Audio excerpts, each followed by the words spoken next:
Welcome back to the morning show here on Arise News. It is time now to review headlines of today's newspapers, and we'll start, as always, with This Day. On Saturday, the newspaper of record, where the lead headline says stock market defies odds, gains 15.6 trillion naira in 9 months. And the rider is also very reassuring. Analysts forecast bright future for Burrs, say market remains resilient. I think that that's a good one in terms of the outlook, for the economy. A lot of people will argue that, don't make things look like an elite kind of economy where those who are a bit better off have access to better things in life. But what about the downtrodden?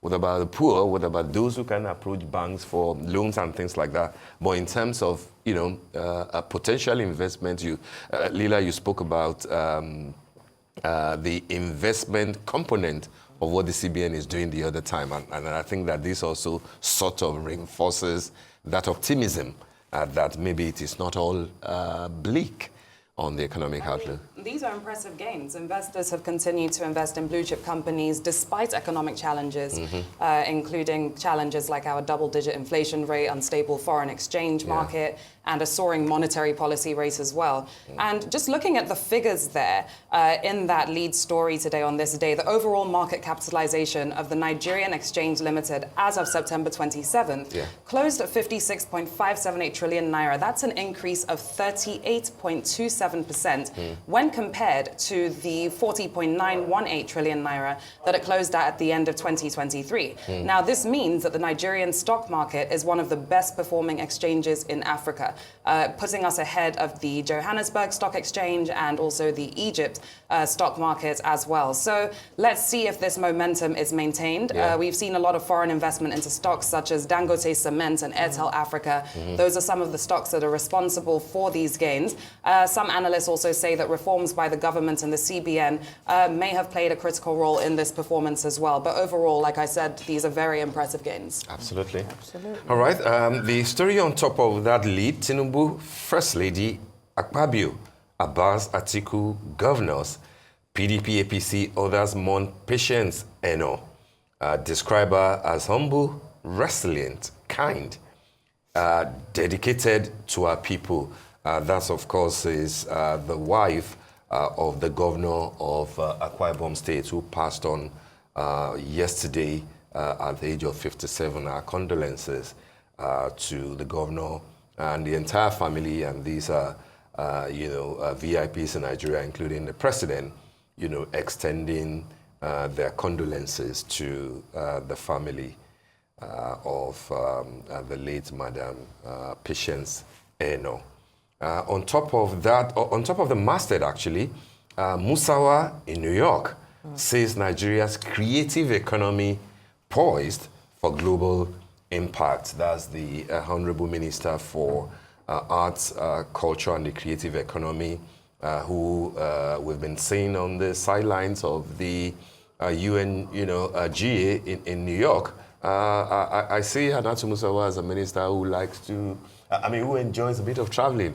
It will be unkind to say gallivanting, but she likes to go around. She was in Davos with the story of, the new things that we're doing in Nigeria in terms of Afrobeats on the one hand, Nollywood on the other hand, a few other key industries making up the creative economy.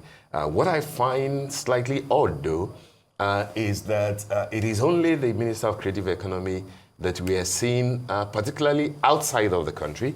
We're not seeing our counterpart in tourism, who's also a lady, by the way, going around, because when you succeed in selling your product, what you're expecting is that people will flow in, not just to invest, not just to come and entertain, but to come as tourists and things like that. And it will be the responsibility of the Minister of Tourism to ensure that things work well. So I think that even though those two ministries have been separated, they used to be together, I think that we need a lot more collaboration between the creative economy and culture on the one hand and tourism on the other part. If they're working at cross purposes or they are not very much aligned, particularly on the world stage where they're trying to sell Project Nigeria to them, I doubt if we will get, the sort of results that we're looking for. On the window, Bagudu, UK, US citizens also facing cost of living crisis. Urges Nigerians to be patient with Tinubu. Yerima says banditry, test from God. I mean, I get the point of what Minister Bagudu is saying about being patient with the government and the president, but I don't get the point of saying UK, US citizens also facing cost of living crisis. I mean... what's the comparison? Absolutely. I mean, we should stop this nonsense, of using successful economies where things do work and where, where nobody is demonizing the idea of subsidy and that we now find so... easy to do here. I mean, Governor Bagudu should do a lot better. And for Yerima, I was saying that banditry is a test from God. I mean, what can we say if this is the sort of reasoning, that we are getting from... banditry is a failure of government. Absolutely. Yes. Absolutely. Absolutely. And last but not the least is the Stripe story below there. Constitution review, draft bill ready, December 2025. Senate panel revealed. That story is on page 14 of today's This Day, and I think that that's an important story towards ensuring that we have a better constitution in Nigeria through constitution review by 2025, which is next year, December. Okay, well, I mean, it's not too long anyway. People can at least, all the issues that people have been discussing, regionalism, empowerment, etc., maybe we'll finally be able to get it right. And I think that if President Tinubu give that, a major focus, I believe that, Nigeria will be, better for it. Shall we go to the Punch? I think that they have a number of interesting stories. A number of them bordering on, the things that we had discussed before. I think we should start with the Bobrisky thing. Leela. All right, let's take the main story on the front of the Punch today. How Bobrisky spent jail term in Kirikiri special cell. The headlines under that go: cross-dresser received visitors in prison and controversy trails correctional officers suspension. Now, this is something that we discussed earlier on the show today. 2 officers have been suspended, and it's now about seeing what happens here. We're talking about 15 million naira in alleged bribes also involved in this particular case. And this all started from a recording that came out, a phone recording that is allegedly Bobrisky speaking on these things actually happening. So things are moving quickly in terms of wanting to investigate and find out exactly what went on here. Mr. Steve, I know you had the opinion of should these officers have actually been let go before actually finishing the investigation. But yes, this is a public interest case, and I said that, by the way, Leela, because we have a case at hand. An honourable minister who was, relieved of her duty temporarily since January of this year, bitter I do. And this is September going to October. We do not have any ward committees were formed. Nothing, has been done as to culpability, as to what did she do, was she guilty? Because if she was not guilty of anything, why keep her out of the job? Why can't you? So I'm saying that when you, in 24 hours, barely 48 hours of a whistleblower kind of, announcing these things, and then you're saying, oh, we have looked at it. But I think it's also a matter of public confidence and trust in the system, right? Government wanting to show that based on these allegations, we're not saying you're guilty yet, you could be innocent, but we do have to suspend you from this particular role while we investigate, so it doesn't look like we are supporting... complicit as well. Exactly. I think there's also that angle to it, while I do get what you're saying. Okay, well, I mean, let's see if EFCC will do its own. But very quickly, the area that I like about all this is the fact that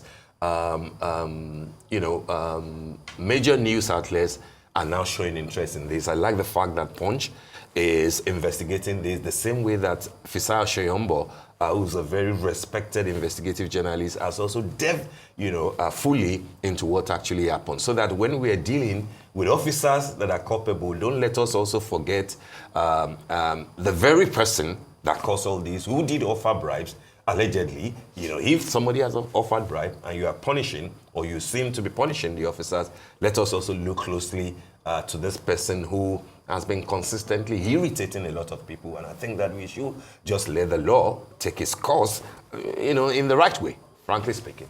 All right, then. Let's move on. Do we still have time for one more newspaper? Just one quick one. All right, then. Let's see if we can do the Daily Independent. Honestly, okay, it's saying that we don't have enough time to take the next story. Okay, we haven't got time. I actually thought that Lena was going to go into a few other stories, on the cover of the Punch. We didn't have enough time, and I was hoping we could take some international stories. It's an interesting, loaded, human interest stories there, but we have to go. All right, then. And that's that brings us to the end of the morning show today. Thank you for watching, and do stay safe.